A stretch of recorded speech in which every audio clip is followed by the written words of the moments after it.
so glad you can join us. Here's what's happening. Final match. Teenage tennis sensation Victoria Mboko's shot at sports history. Oh my God.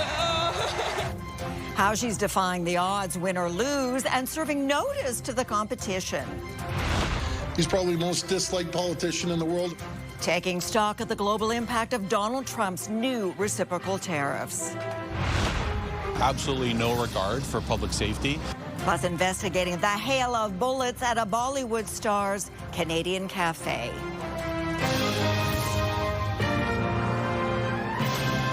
CTV National News with Sandy Ronaldo. It's a big woo-woo as Canadian phenom Victoria Mboko makes it to the National Bank Open Finals in Montreal, where tonight she's up against four-time Grand Slam champion Naomi Osaka of Japan. The 18-year-old Mboko from Burlington, Ontario, on fire, extending her magical run as she takes the tennis world by storm. The Prime Minister even sent well wishes. CTV's Janice Golding is in Victoria's hometown, where Mboko mania is in full swing. Definitely inspires me to try harder and never give up like her. Being a professional tennis player here in our town is great. So we feel really happy and proud. This was the moment of victory. Burlington's Victoria Mboko winning a nail-biter to make it to the finals of the National Bank Open. Congratulations, and you're going to the final. Oh my God. Canada's newest tennis star playing the longest game of her career yesterday in a 2-hour, 46-minute-long tie-breaking match against the 9th-seeded Elena Rybakina.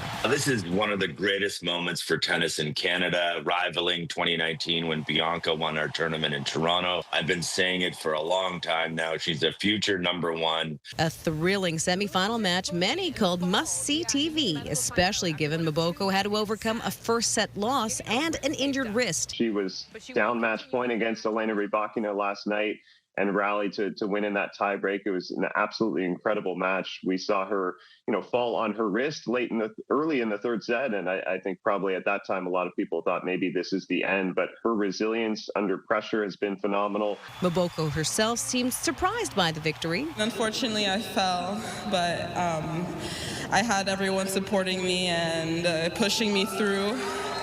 So without you guys, I don't think I would have been able to pull this through. Crediting her fans for their support. Well, I feel optimistic that, she's going to continue to advance. I'm pretty happy about this. Yesterday's win moves the 18-year-old up to 34th in the world rankings after she began the year outside the top 300. A meteoric rise for a Burlington teen who was said, had anyone told her last year she was going to be in the final, she wouldn't have believed it. Yesterday's win extending her remarkable streak. Janice Golding, CTV News.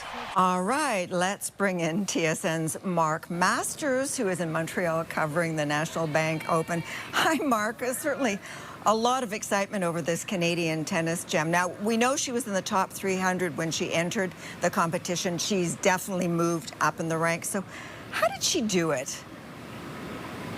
I think she's just a fighter.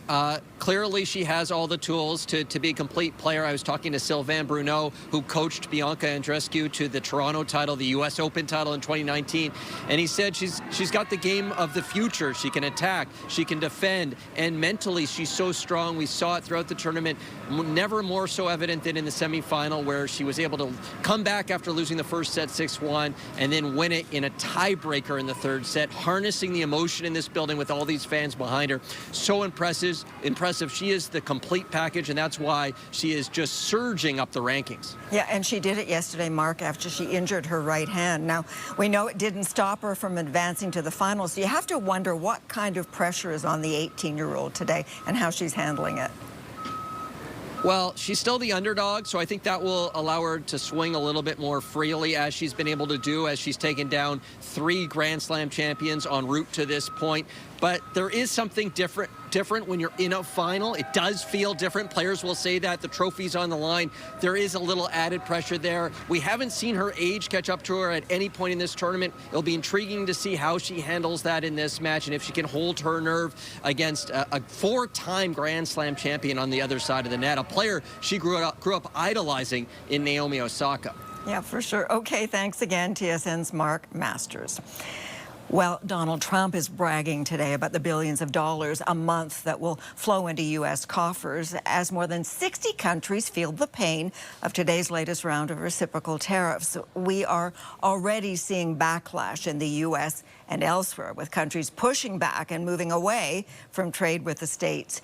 CTV senior political correspondent Mike Couture now on the impact on Canada and the global response. Mike.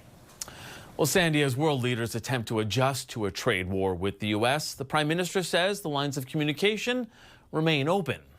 Yes, we're having discussions with the Americans.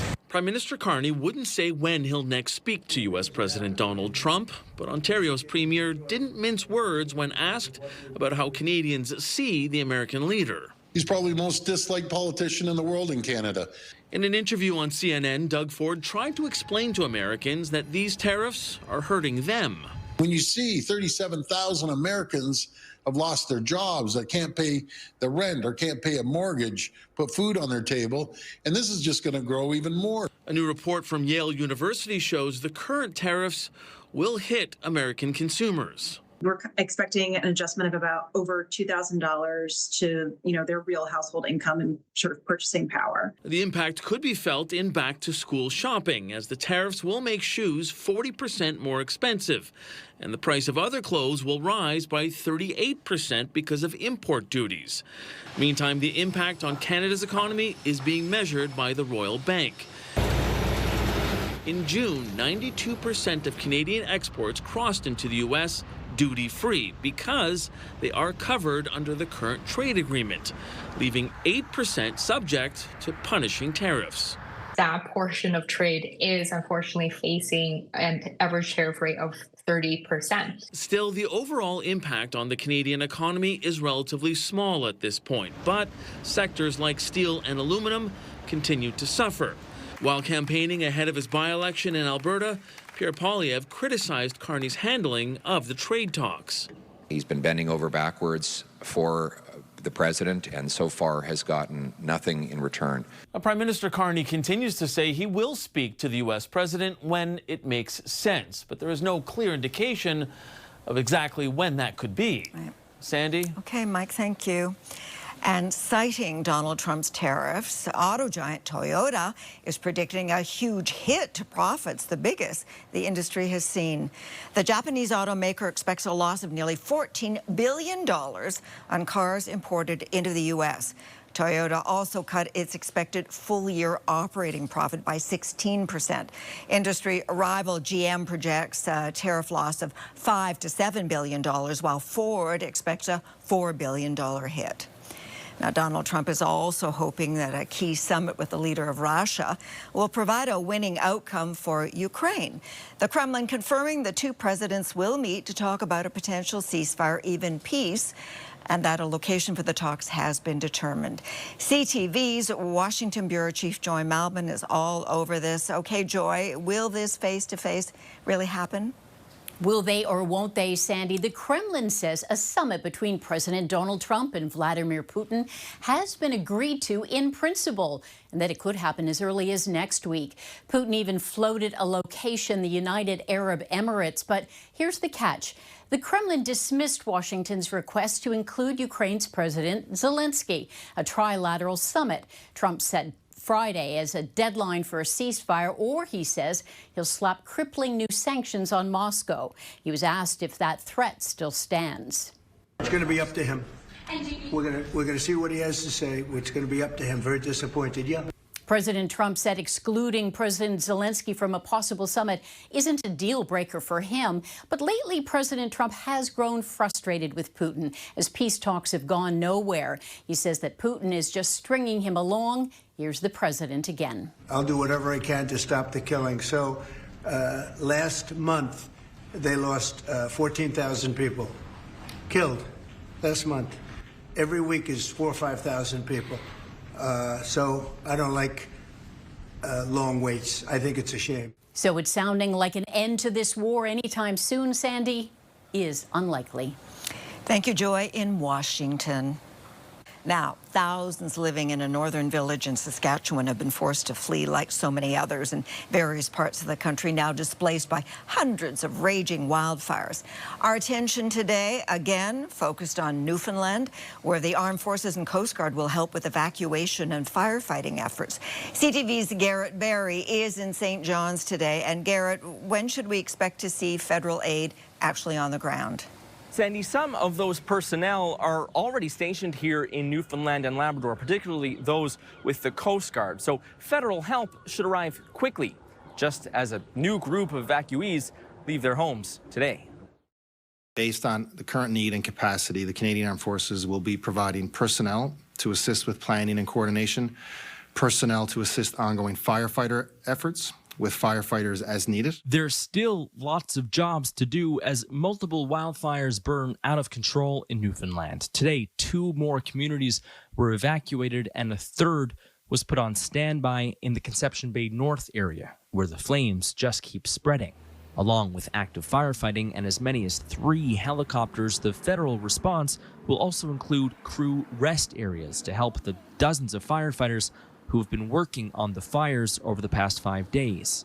Officials are warning they're going to dramatically increase fines for the worst breaches of the provincial fire ban. It might go as high as $50,000.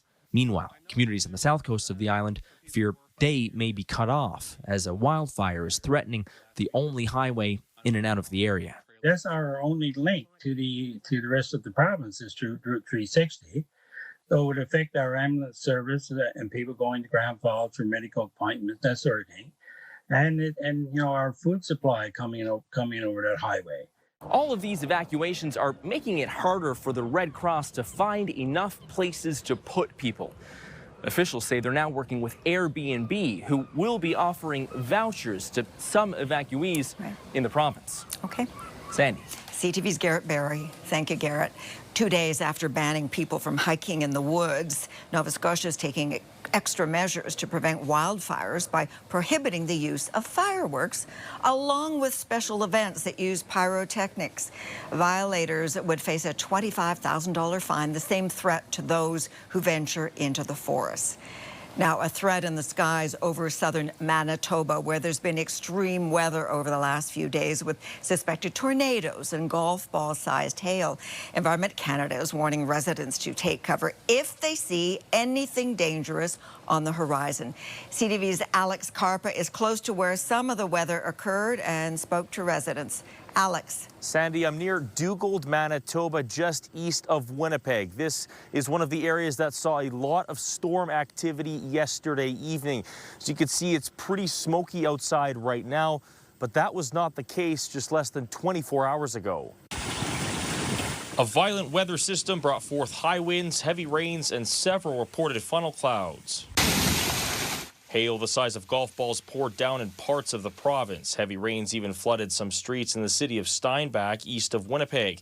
While officials have not confirmed whether a tornado touched down during the storm, tornado warnings were issued in several remote municipalities, including St. Andrews, East St. Paul, and Springfield. Meteorologist Crawford Luke says the severity of this storm was all thanks to hot weather and a very humid air mass. We also had a bit of wind shear in the area the other days, or yesterday, so we had strong winds aloft with the jet stream. It's been quite the week in Manitoba for storm chasers. Corey Penner caught video of this tornado southwest of Brandon on Tuesday. First we saw a wispy little tornado, then I saw another wispy tornado come down, very brief.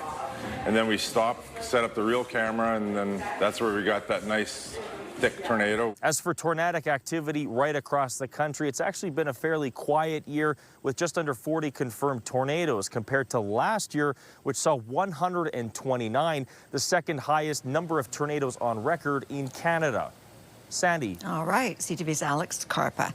Another concerning sight was also spotted in the skies over Manitoba. The town of Snow Lake shared this photo of a pyrocumulus cloud hanging ominously over nearby wildfires. Now, the clouds can generate their own weather patterns like lightning strikes and changing wind directions, something that can catch firefighters by surprise, potentially leaving them trapped. Fortunately, this cloud collapsed before causing any danger. Well, Prime Minister Carney is hoping that a meeting with Métis leaders today will cause relief, not consternation. The group is sharing concerns over the government's Bill C-5, which fast-tracks major projects. But there's contention within the ranks. CTV's Abigail Beeman joins us from Ottawa. Okay, Abigail, how did that meeting go? Sandy, representatives from 7 different Métis organizations met with the Prime Minister and ministers here today, while at least 2 Métis groups refused. Thank you for coming. Prime Minister Mark Carney said the government is listening to Métis people now, citing their work creating original trade networks across the land. Part of a process of creating new trade networks, new forms of commerce in Canada, both with full recognition this time, full recognition of Métis contributions and full Métis access. Métis leaders positive after the meeting. Summer summits held as a response to friction over the rushed passage of C-5, the Building Canada bill, not as much from Métis as other Indigenous groups, but Métis organizations certainly have questions. As long as, the Canada is going to consult with us and make sure that our Indigenous rights are protected, we're ready to go. This was a great start, and we need to have more dialogue like this. We can't go there if Ontario is in that room. Meanwhile, the Manitoba Métis Federation refused to attend, saying Wednesday Carney invited what it considers to be illegitimate organizations. If you want to come and sit down with my cabinet and a government-to-government relationship, we will meet. But if you want to insult us, then we'll see each other in a different political realm in the future. We've had good engagement directly with the Manitoba Métis, and that will continue. The Métis Nation of Ontario says Manitoba is putting forward a new and false narrative. Meanwhile, the Métis Nation of British Columbia also refused attendance because it was only invited as an online observer. This was the last of 3 summer summits Carney held with Indigenous groups, First Nations, Inuit, and now Métis. Carney says the goal is to have both the Major Projects Office and the Indigenous Advisory Council up and running by Labor Day. Sandy? All right, Abigail. Coming up after the break, a community shaken again by a targeted shooting. It's a little concerning that, we have the daycare there. Tracking the trail of bullets at a BC cafe owned by a Bollywood star. A BC restaurant owned by a popular Bollywood star has been riddled with bullets for the second time in a month. He's not alone.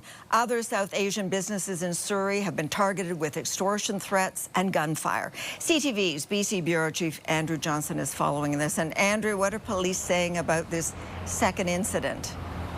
Sandy, police are confirming they believe the 2 shootings, 1 month apart, are linked. And once again, it appears the violence was caught on camera by someone who was in the car with the shooter.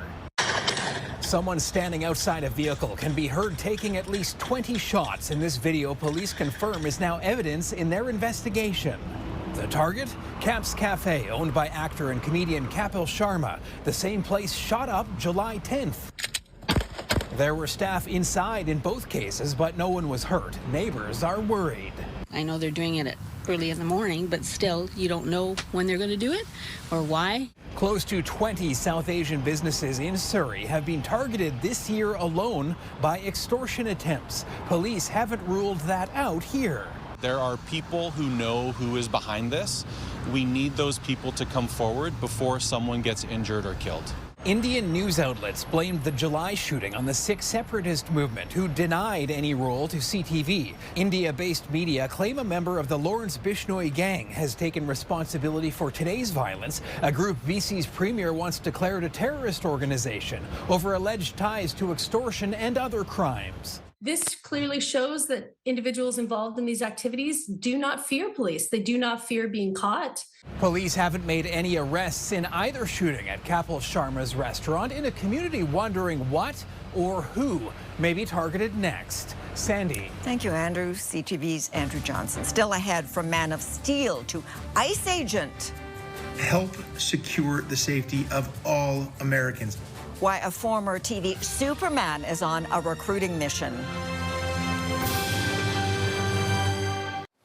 Israel's Prime Minister confirmed today he wants to take full control of Gaza, but says he doesn't want to keep it. Benjamin Netanyahu made the comments in an interview with Fox News. We intend to, in order to assure our security, remove Hamas there, enable the population to be free of Gaza, and to pass it to civilian governance. That is not Hamas and not anyone advocating the destruction of Israel. Hundreds of protesters, including families of hostages held in Gaza, protested outside the Prime Minister's office in Jerusalem. They're calling for an end to the war and a deal to bring the remaining hostages home. Gaza belongs to their people. Nobody can take Gaza, just their people. The Palestinian people live in Gaza. They are the one. Calls to end the war were also heard in Ottawa today as protesters gathered outside the Israeli embassy. And former Superman actor Dean Cain, who became famous for standing up for truth, justice, and the American way on TV, has a new role, rounding up migrants to be deported. I felt it was important to join with our first responders to help secure the safety of all Americans, not just talk about it. So I joined up.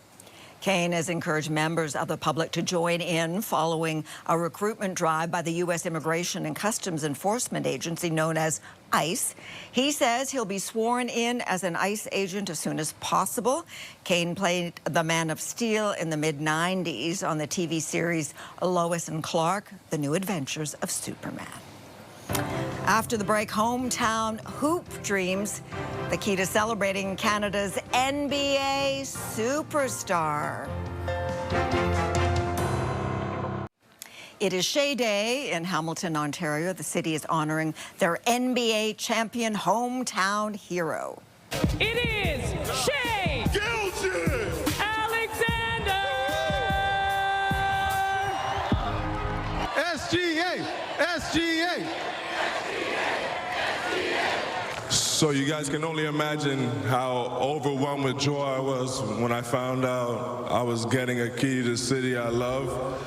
Wearing a custom number 2 Tiger Cats jersey, Shay Alexander was celebrated after his incredible season. The Oklahoma City superstar won the NBA title, the Finals MVP, the regular season MVP, and the league scoring title.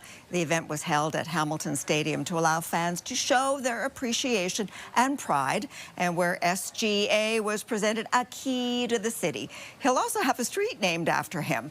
After the rally, the Ticats will host the BC Lions on the same field.